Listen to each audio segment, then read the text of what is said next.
Hi, I'm going to talk basically about the staff nav and the Spec Aerosystems training that frequently followed on from basic training a couple of tours later, one would hope. This all took place in the 60s. It took place at RAF Manby, which was the College of Air Warfare. And basically, that college looked after a large number of other people as well. So it wasn't just for navigators, and it was not just for the basic upgrading of capabilities. Manby had a commandant who was a GD 1-star officer. A group captain was its deputy. And then there were directors. There was one, a wing commander, who was the director of navigation. And there were other directors who looked after, for instance, the air warfare course, which itself was a course which was of wing commanders and group captains. So it was a highfalutin one. So Manby had a series of departments which looked after all of those courses. And you can see there we had education officers, for instance. We had people who had graduated and trained through the likes of being at Boscombe Down, etc. We had an ops studies team there who were giving very general and highfalutin instruction on the whole of the warfare process. So it was a very broad set of people who were instructing there. Flying took place at Strubby, which was an nearby airfield. Manby itself also had flying, but that was basically a school of refresher flying. So Manby also looked after Strubby as its airfield. The courses that were going through Manby during the 60s basically were the air warfare course, which, as I said, was a wing commander, group captain type of student course, one above staff college, effectively. We had the Spec N, which became the Aerosystems course. I'll mention that shortly. The staff navigation course, which was basically to train instructors, etc. There was a weapons employment course for those going on to certain postings which required a broad knowledge of weapon employment. We also had all sorts of seminars and requirements for us to go off and brief other colleges, etc. And for instance, we were teaching, for instance, on aerospace, and I was on the aerospace briefing team talking about communication satellites. Remember, back in those days, there was no such thing as a web, etc.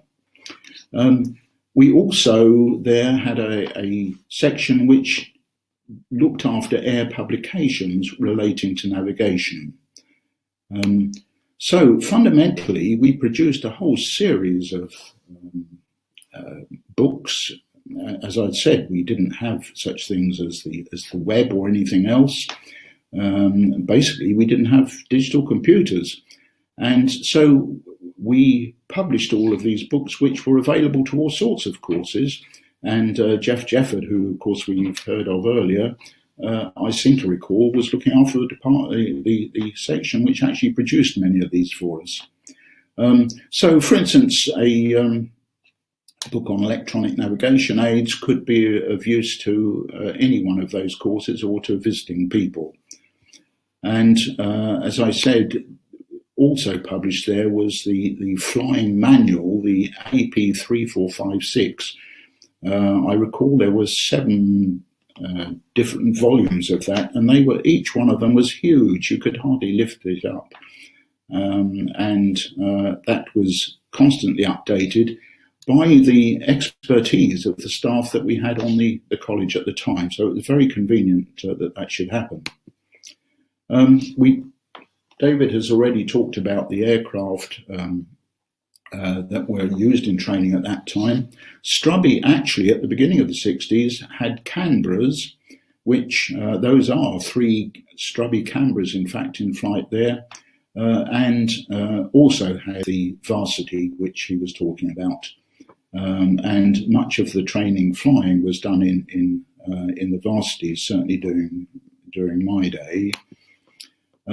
But then in 66 onwards, Strubby became only occupied basically by the Dominies, and the flying for both the Staff Nav and the Spec N courses onwards.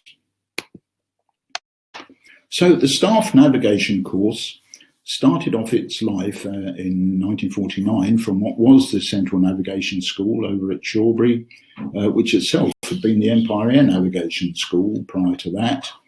That moved in 62 to the College of Air Warfare at Manby. Manby had been known as the RAF Flying College up until that time.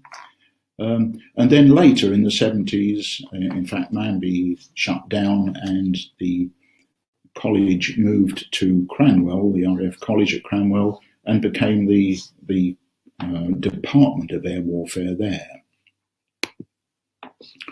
So the students for the Staff Navigation course basically were those who were destined to become instructors, navigation instructors.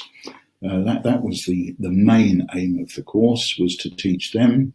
You also incidentally had to do an instructional technique course, an IT course of 2 weeks. That was down at Upwood, where educators taught us how to teach. That was probably the most useful 2 weeks of my life in training. It was a very good course for later life. So navigation school instructors, people who were going off to do station navigation officer jobs and things like that. And the Staff Nav course was also a requirement for people who were going to go on the Spec N course, or later on the Aerosystems if you were a navigator. And you had to get an A2 at least result out of the course to be selected for the Spec N, for instance. Out of interest, I noticed that the flying training for pilots had a period whereby they allowed people to come straight out of training and to become instructors straight away without any operational actual experience. The navigation world didn't allow that, and you had to do 1 or preferably 2 courses before you were selected to become an instructor.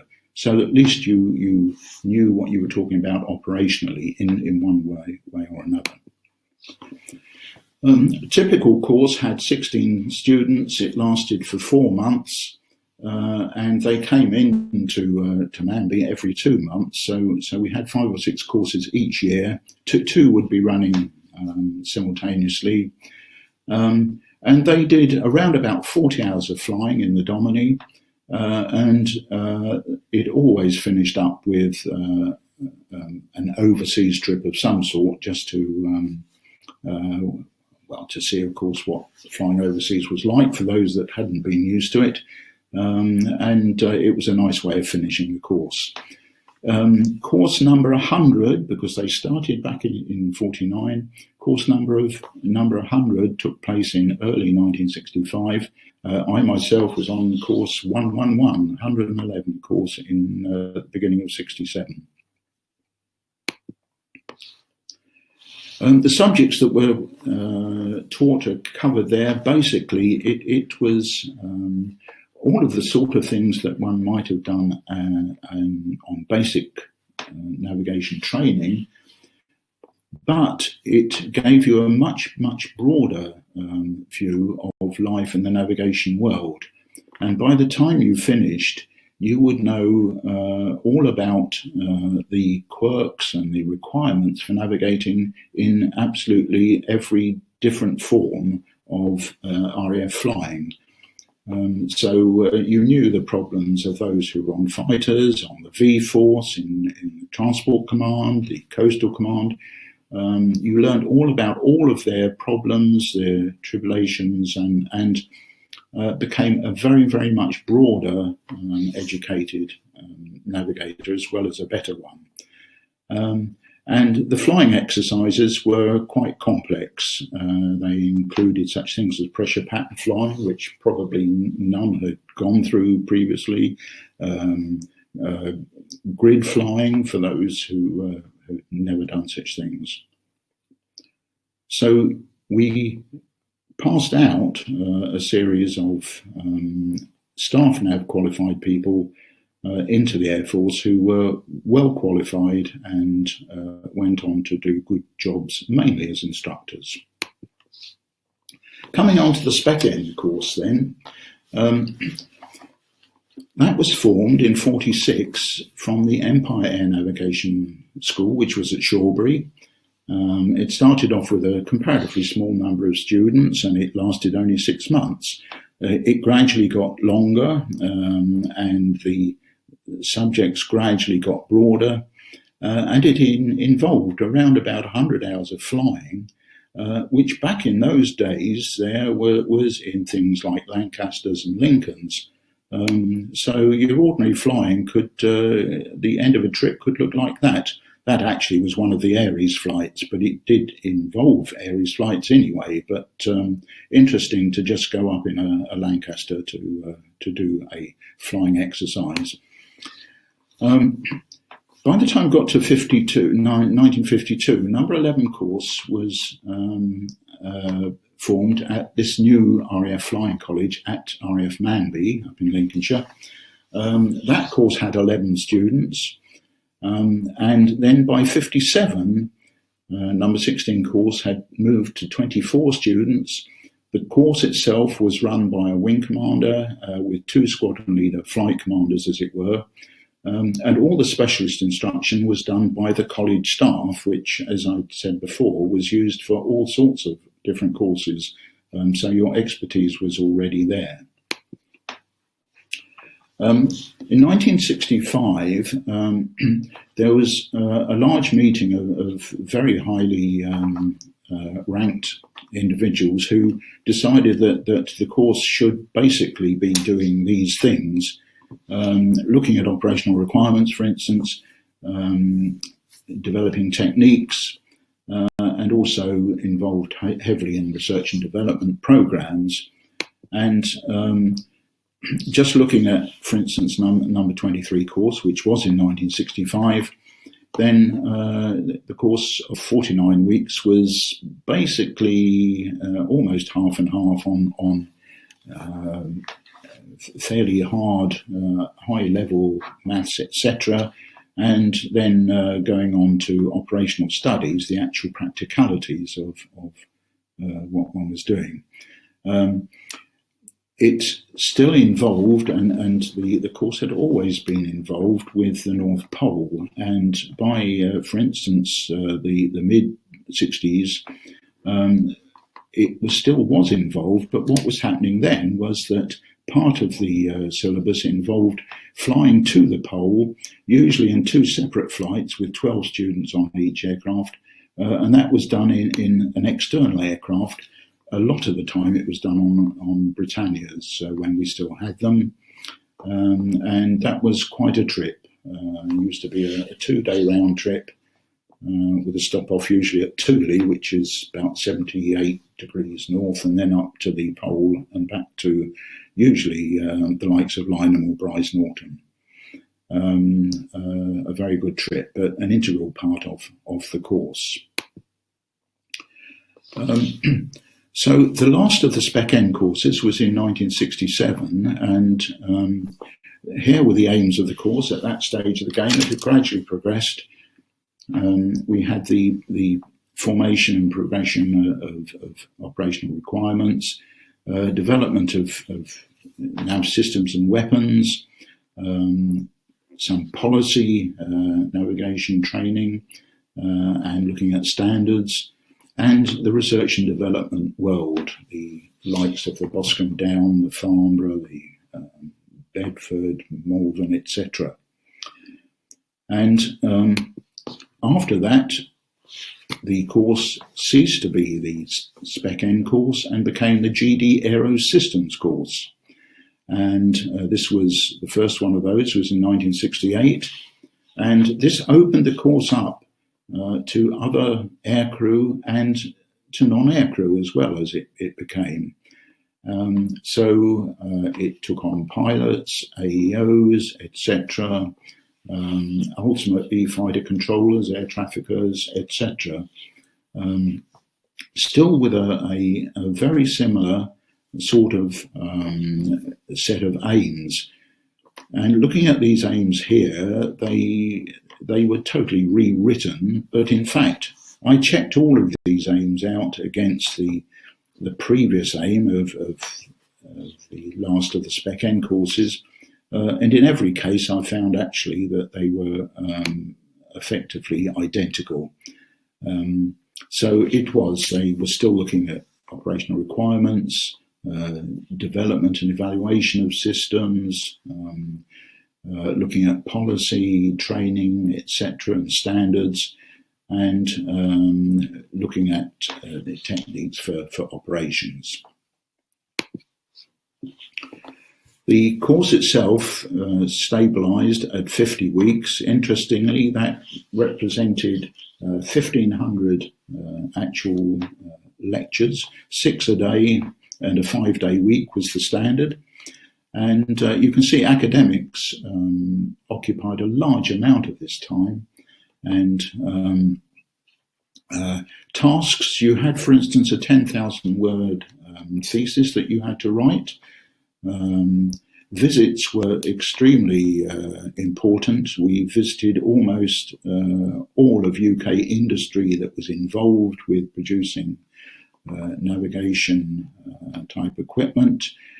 A series of high-power visiting lecturers came to the course as well, so that was and that varied right the way from the operational world to the world of manufacturer. Airborne training, some flights on the Domini, and of course the polar flight in a Britannia or some other aircraft from elsewhere. Private study, a lot of that done of course, and you did get a little tiny bit of leave during your year as well. So that first General Duties Aerosystems course, that did have 10 RAF navigators on it, but as you can see, there were pilots that started to train on that course, airborne electronics officers, and we had some from the Royal Australian Air Force and the United States Air Force as well. We had Canadians as well on and off during these later courses.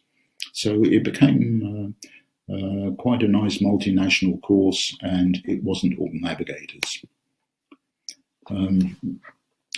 So just looking at both sets of courses, just looking at the 60s, then the Flying College became the College of Air Warfare. It trained a large number of staff navigators and 200 odd Spec N Aerosystems graduates as well. Useful people that went into remarkable jobs afterwards, and simply did a large amount for both the Air Force and the industry. I would just like to say to finish off that the Royal Institute of Navigation has had a lot to do with the course for always, and we, for instance, we commemorated the 50th anniversary of that first Aries flight that took place back in 45 that got to the North Pole. We commemorated that with a first day cover here, which is interesting because it shows all of the flights, all of the aircraft that had been used on Aries flights right up to the end of their flying, was shown on that one there. And to finish, I would just like to say that the Institute awards to the best the student who gets the best project, who comes top of the GD Aerosystems course these days, is awarded the Guidance Trophy from the Royal Institute of Navigation, and the Institute remains interested in the course considerably and in the Aries Association. And I do hope that we can keep a really strong bond between the two, and in particular with the Aeries Association, for the old boys, as it were, the Institute perhaps could retain a position of focus for it. So that completes my look at the 60s and that advanced form of training, and thank you very much.